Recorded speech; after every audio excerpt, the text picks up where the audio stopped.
ఫిరాయింపులపై 4 వారాల్లో తేల్చండి. మస్తు రాసిర్రు సుప్రీంకోర్టులో. ఫిరాయింపులపై 4 వారాల్లో తేల్చండి, లేదంటే న్యూ ఇయర్ వేడుకలు ఎక్కడ చేసుకుంటారో నిర్ణయించుకోండి. అసెంబ్లీ స్పీకర్కు సుప్రీంకోర్టు ఆదేశం. వాది వాదాలకు నోటీసులు జారీ. 4 ఎమ్మెల్యేల అంశంలో విచారణ పూర్తయిందన్న స్పీకర్ ఆఫీసు. ఈ పంచాయతీ జర డీటెయిల్గా డిస్కస్ చేద్దాం ఫ్రెండ్స్, డీటెయిల్గా డిస్కస్ చేద్దాం. ఇది వెనకటికి కూడా మనం మాట్లాడినాము. I'm just trying to recap the things. అసలు ఏం జరిగింది అని అంటే, పార్టీ ఏమైందంటే డిస్క్వాలిఫికేషన్ పిటిషన్లు ఫైల్ చేసిరు 10 మంది డిఫెక్టెడ్ ఎమ్మెల్యేల మీద. ఈ కేసు 4 సంవత్సరాల నుంచి పెండింగ్ ఉంది అని అంటాడు. సుప్రీంకోర్టు ఏమంటుందంటే, స్పీకర్ ఇప్పటి వరకు డెసిషన్ ఎందుకు తీసుకోలే అని చెప్పి క్వశ్చన్ వేసింది. కాంగ్రెస్ ఏమంటుంది అని అంటే, కాంగ్రెస్ ఈజ్ స్పీకర్ ఆఫీస్ని ఒక పావు లెక్క వాడుతున్నది డిఫెక్టెడ్ ఎమ్మెల్యేలని సేఫ్ పెట్టనీకే అని చెప్పి వాళ్ళు మాట్లాడేది. డైరెక్ట్ కాంగ్రెస్కి అగేన్స్ట్ పోతుంది కదా. ఇప్పుడు స్పీకర్ కాన్స్టిట్యూషనల్ పవర్స్ ఏముంటాయి, 10th షెడ్యూల్ ఏం చెప్తుంది. స్పీకర్ ఏం చేస్తారనంటే, స్పీకర్ యాంటీ డిఫెక్షన్ పిటిషన్స్ మీద డిసైడ్ చేయాలి. ఇది 10th షెడ్యూల్లో ఆయనకి ఇచ్చిన పవర్లల్లో ఒకటి. ఇది సుప్రీంకోర్టు కూడా క్లారిఫై చేసింది. సుప్రీంకోర్టు ఏమన్నదంటే, స్పీకర్ అనేటోడు లా కంటే అబోవ్ మాత్రం లేడు. నువ్వు ఒక టైం లైన్ లిమిట్లో ఖచ్చితంగా యాక్ట్ చేయాలా. కాంగ్రెస్ వాళ్ళు పిటిషన్లు ఎత్తారబ్బా, గవర్నర్లు ప్రెసిడెంట్లు ఇన్ని రోజులలో బిల్లులు క్లియర్ చేయకపోతే మాకు ఎట్లా, మా అడ్మినిస్ట్రేషన్ ఎట్లా అని మాట్లాడతారు. మళ్ళీ మీ స్పీకరు కూర్చుంటే డిఫెక్టెడ్ ఎమ్మెల్యే మీద అది సంసారం అవుతుంది కదా. రాజకీయ నాయకులు చేస్తే సంసారం, కోర్టులు ప్రజలు బ్యూరోక్రాట్స్ ఎవరైనా మాట్లాడితే అది వ్యభిచారం. మళ్ళీ మీ పవర్ల దుర్వినియోగమే కదా ఇది. కాంగ్రెస్ వాళ్ళకి యాంటీకి పోతుంది కదా. మళ్ళీ ఇది పొలిటికల్ ఇన్ఫ్లుయెన్స్ కాదా ఫ్రెండ్స్. ఈ డిఫెక్టెడ్ ఎమ్మెల్యేలను ప్రొటెక్ట్ చేసినట్టు కాదా ఫ్రెండ్స్.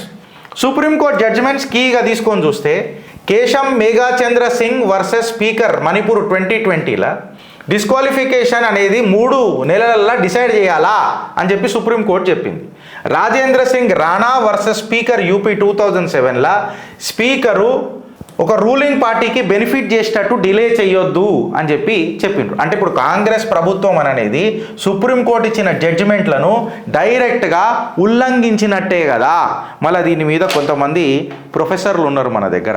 ఇది ఎందుకు మాట్లాడరు, కేశవానంద భారతి కేసు అని ఇట్లా మాట్లాడేటోళ్ళు మళ్ళా మేఘాచంద్ర సింగ్ వర్సెస్ స్పీకర్ మణిపూర్ 2020లా స్పీకర్ 3 నెలల్లో ఈ డిస్క్వాలిఫైడ్ పిటిషన్ల పైన ఖచ్చితంగా యాక్షన్ తీసుకోవాలి, లేకపోతే సుప్రీంకోర్టు ఇచ్చిన తీర్పుకి అది ఉల్లంఘన అవుతుంది కదా అని కప్పకొని తీసి మాట్లాడరే. ఎందుకు మాట్లాడరు అని అంటున్నా. Selected narrative violations. ఇప్పుడు ఈ కాంగ్రెస్ ఏం చేసిందని అంటే, మళ్ళీ 3 month రూల్ అని సుప్రీంకోర్టు చెప్పింది కదా. ఇప్పటిదాకా హియరింగ్ ఎందుకు జరగలే అని అనేది వయలేషనే కదా. మళ్ళీ ఇంట్రీమ్ ఆర్డర్స్ ఏమైనా స్పీకర్ గారు ఇచ్చిరా, ఇంతవరకు ఇవ్వలే కదా. మళ్ళీ ఇది ట్రాన్స్పరెన్సీ ఏడ మెయింటైన్ చేసినట్టు అవుతుంది. అంటే స్పీకర్ ఆఫీస్ని క్లియర్ కట్గా కాంగ్రెస్ పార్టీ డిఫెక్టెడ్ ఎమ్మెల్యేలను కాపాడుకోనికే అబ్సల్యూట్గా యూజ్ చేస్తున్నది, ఒక మెజారిటీ మ్యాథమెటిక్స్ కోసము అని అనేది వాదననా కాదా.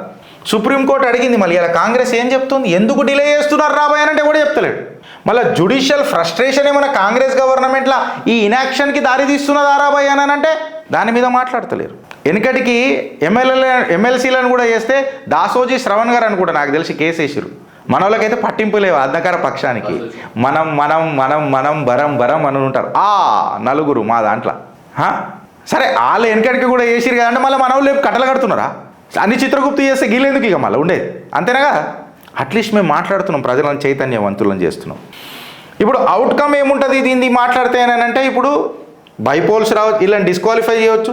కోర్టే డైరెక్ట్గా ఇంటర్ఫేర్ అయ్యి కోర్టు మళ్ళీ స్పీకర్ గారు యాక్షన్ తీసుకోకపోతే వాళ్ళు అన్నారు న్యూ ఇయర్ వేడుకలు ఏడ చేసుకుంటావో చెప్పు. అంత తీవ్ర స్థాయిలో ఒక స్పీకర్ మీద సుప్రీంకోర్టు మాట్లాడుతుందంటే మజాక్ కాదు. మళ్ళీ ఈ బైపోళ్ళు కావచ్చు, కాంగ్రెస్ నంబర్లు తక్కువ కావచ్చు. మళ్ళీ అవుట్కమ్ ఏమవుతుంది అని అంటే ఇక మీకు తెలుసు, పొలిటికల్ ఇన్స్టెబిలిటీ కావచ్చు, ఏమైనా కావచ్చు, పార్షల్ డిలేలు ఏం చేసినా కానీ సుప్రీంకోర్టుకి అయితే ఖచ్చితంగా ఉల్లంఘన అవుతుంది. అది వేరే విషయము.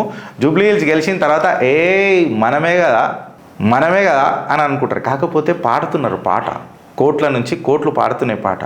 మీ ఎమ్మెల్యేలు క్షేమమ్మా అని చెప్పి పాడుతున్నారు.